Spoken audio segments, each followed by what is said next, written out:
Good afternoon. I'm David Holmes. I'm the chairman of the TVT Steering Committee. And before my other people on the dais introduce themselves, I want to just open and say this is a disappointing session.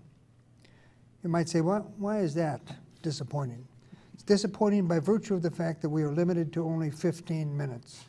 We could have talked for hours about the TVT Registry, which has been a hugely great initiative. At the table, you need to realize that there are 5 people. 2 of them have been past presidents of the American College of Cardiology. 2 of them have been past presidents of STS. And the 5th one is undoubtedly going to be a president of STS. And so this is a huge opportunity to talk about a collaborative initiative between cardiology and cardiovascular surgery to make a huge difference for our patients that we share with you, for our patients that we share with their families in the field of structural heart disease. And so with that as a disappointing background, because we wanted it to be longer, but as an amazing opportunity to visit with incredible thought leaders in the field, we'll have each of them introduce themselves as we then begin to explore the issues of the TVT Registry. Michael, do you want to start? Sure. I'm Mike Mack. I'm a cardiac surgeon from Dallas, and I am the NCDR Management Board representative to the TVT Registry. I'm Pat O'Gara. I'm a cardiologist at Brigham and Women's Hospital, past president of the ACC, and a clinical cardiologist who looks to the TVT Registry for guidance as to how to make the best decisions for patients. Fred. I'm Fred Grover. I'm a cardiothoracic surgeon from the University of Colorado, past president of the STS, and vice chair of the TVT Steering Committee. I'm Vinod Thourani. I'm a cardiac surgeon from Emory University in Atlanta, Georgia, and I'm not sure what I'm really doing at this table right now. So let's start out and say, let's turn our attention to the clinical needs. Pat O'Gara is an ultimate clinician. What do you need from the TVT Registry, or what does the field need in the domain of structural heart disease? Well, I think it's a good question, David. To start, the clinical community is looking forward to risk-adjusted prediction scores that could derive from a registry experience as large as TVT. And I know that you, Michael, Fred, Vinod, and others have been involved in the derivation of, for example, a hospital TAVR risk score, and to be able to continue to develop and embellish that risk score to the extent that it can be extended out to 30 days or perhaps 90 days or 1 year, because we're still in the business, I think, intellectually of applying observed versus expected ratios for people undergoing TAVR, yet we are continuing to compare them to a non-comparable group of patients who undergo surgical aortic valve replacement, for example. And I think that it's going to be very educational and beneficial for patients as well as members of the heart team to have a better handle on risk-adjusted predictions for survival and functional benefit after something on the order of a transcatheter valve intervention. So, Michael, you were there in the very beginning of this. One of the discussions was around the issue of how do you put forward a registry like this? What do you do to get people in the same room talking about the same thing, using the same definitions? Can you talk a little bit about that process? Well, I think that you're right. It's always very difficult at the beginning. However, we had a strong incentive to do this. And that was our partners in government. Both FDA and CMS kind of set the table, and it was ours to step up and see if we could figure out to do it. As you I'm sure remember, we were approached as the professional societies by the FDA and said, we've got new devices coming. There's concerns about post-market device surveillance in the United States and the adequacy of that. There's concern about the time it takes to get devices into the United States. So would the professional societies like to lend their expertise to government efforts to improve post-market device surveillance? And indeed, if we fast forward 5 years now from when those initial conversations started, we now have a National Medical Device Planning and Surveillance Board that has been instituted in conjunction with the Brookings Institute that are going to use decentralized clinical registries as the main mechanism for post-market device surveillance in the United States. As you well know, from as well as the TVT Registry that's for structural heart, there's a new NCDR registry for left atrial appendage devices, and I think on and on and on we'll see a bigger role for society-based device registries in post-market device surveillance in the U.S. Terrific, Michael. So, Fred, this year you're going to be writing about the yearly advances in the TVT registry. What sort of things are you going to tell people about? What are the issues that you've seen happened last year compared to the year before and the year before that? Well, I think, number one, we'll concentrate on also bringing forward some of the mitral data with mitral clip so that it's not just the aortic TAVR procedures. We'll have more longer-term follow-up. We can look at not only 30-day outcomes, which we do, and you've looked at 1-year outcomes, but we'll have more years that we have 1-year outcome, and some years that we'll have 2 years of outcomes. We'll be also looking at the changing populations as the use of this gets liberalized to less risky patients, and they're changing comorbidities that they present at the time of the procedure.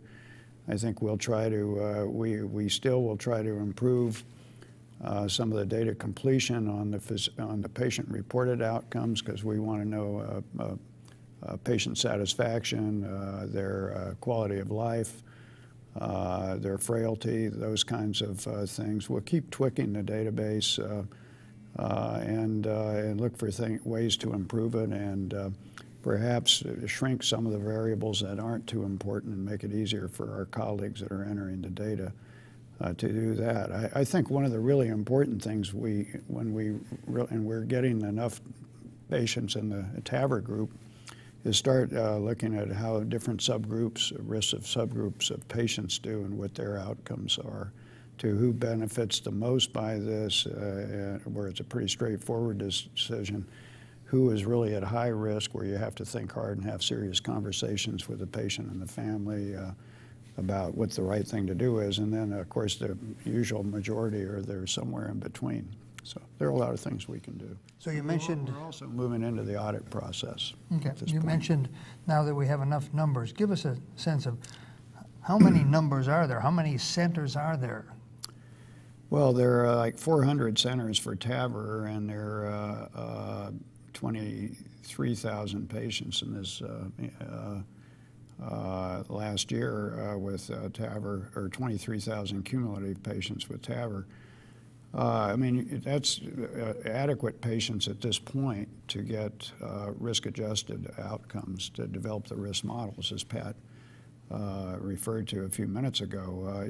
But you can also now begin to get risk models in terms of morbidity and various complications, in addition to just the procedural operative mortality. Terrific. Vinod, you have been involved with lots of the different devices and different indications for devices, and in terms of leading the field about changes. How would a registry like this impact on instructions for use and expanding the indications from the standpoint of the FDA as well as CMS? How do registries like that work? Yeah, that's a great, great question. I think that a lot of the data that we have that's published now is in the U.S. or from randomized trials. And there are a lot of patients that we excluded from those trials. All of us participated in those. For instance, dialysis patients. We're talking about valve data hasn't really come out very much about in patients that we've done in trials yet, or registries. And so those are the type of things that the database can help us with. For instance, Mack and Alan Zaharias have been working on patients who have end-stage renal disease. That also goes to what Fred was talking about. We've never really published data from that from any of their national trials. And so that's a potential indication growth that we could look at and see, are those the right type of patients? And that paper is not published. However, it did show that there was a significantly high one-year mortality in patients, almost closer to 50%, right, Mike, in patients who had preoperative end-stage renal disease. So that's one whole patient population that the randomized trials didn't give us that we'll start to think about as far as having patients having TAVR done for them. But there's also other levels of it. For instance, to what you talked about, there are valve and valves. There's mitral valves, safety valves placed within mitral valve rings. And those are being now captured slowly within the TVT database. There really is, it's not necessarily, it's off-label off-label usage of this product. It hasn't been necessarily CMS approved, but that's the type of stuff that the registry will allow us to start looking into. Whether people also talk about indications lowering the STS score, lower risk patients, it'll be interesting to see where that falls into place. As you know, new randomized trials like the Partner 3 trial that Mike is going to be the co-PI for, that will have its own randomized trials, but it'll be interesting for us to look at within the registry which are low risk patients that are being done at maybe less high volume centers because the patients are at STS score of 5, but they get done a TAVR for a variety of reasons.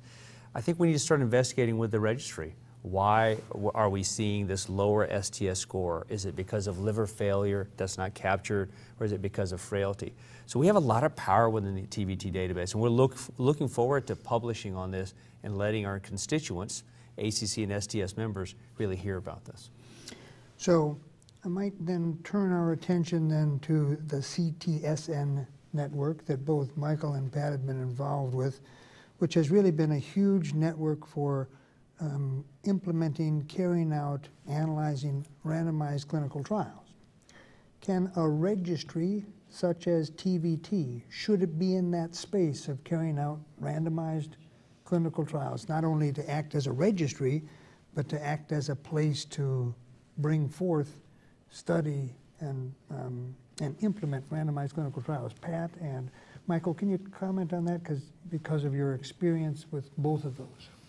Well, I think it's exciting to envision a future in which a registry that is as large and robust as the TVT registry can serve as a platform for simple, pragmatic randomized trials. And I think that there is some precedent for that within the NCDR Cath PCI registry, for example, when we utilized the longitudinal prospective data that were already being gathered to establish a randomized trial of radial versus femoral access for women undergoing PCI, for example, and using that built on the registry in order to reduce cost and reduce the amount of time necessary to complete a trial like that.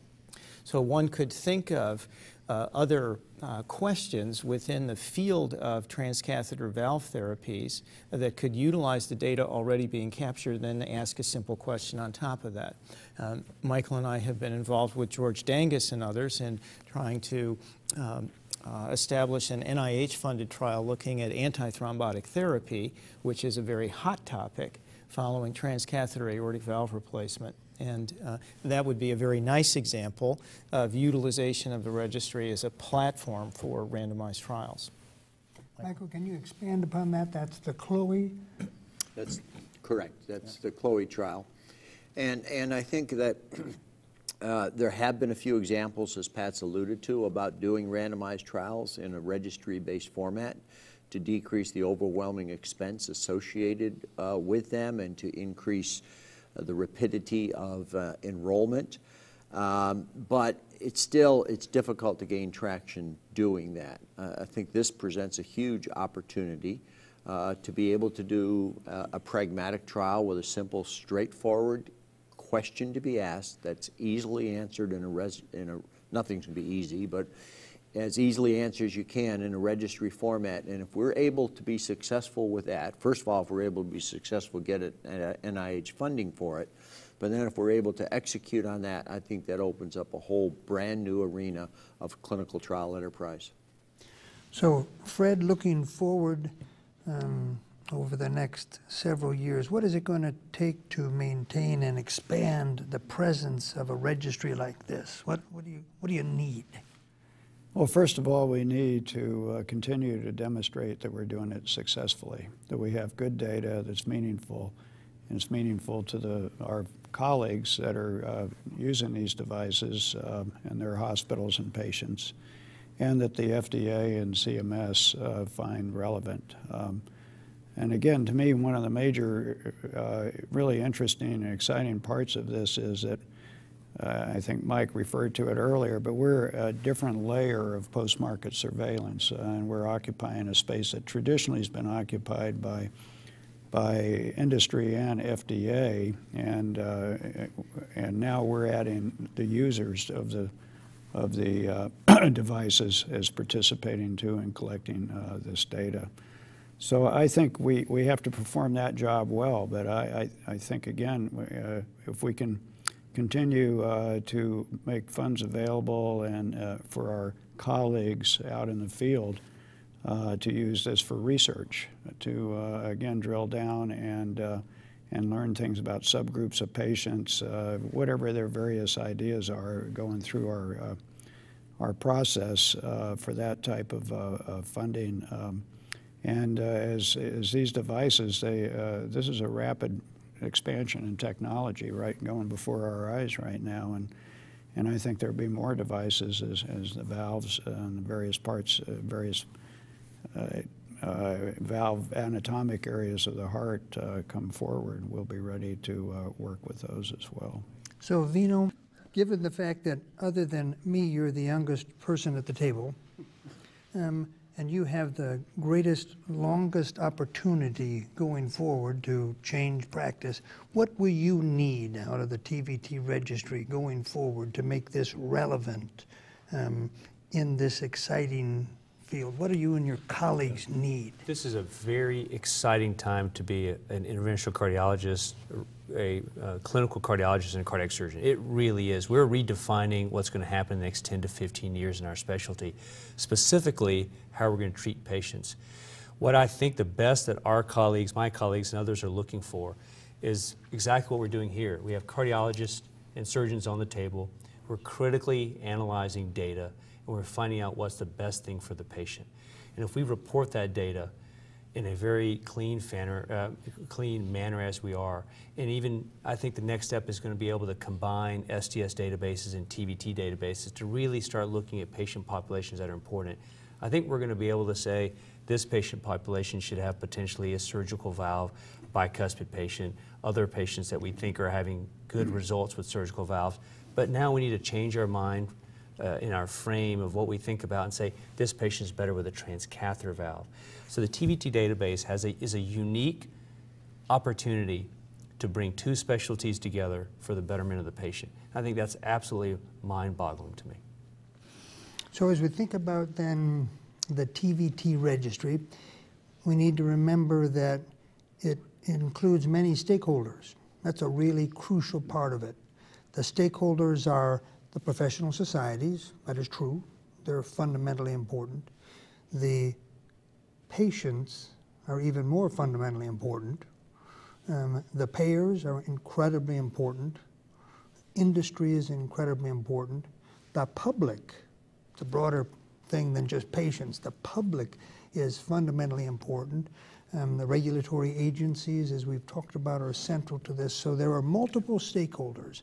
What we are trying to do with the TVT registry is to give value, is to provide value to each of those stakeholders, meet their needs so that they can continue with this process going forward of making sure that the TVT remains robust, remains far-thinking, remains creative, and remains at the high point of the vision of how we improve patient care throughout the United States and then lead the way towards improving patient care globally, because structural heart disease is a global issue that is faced by all countries over the course of their patients' lives.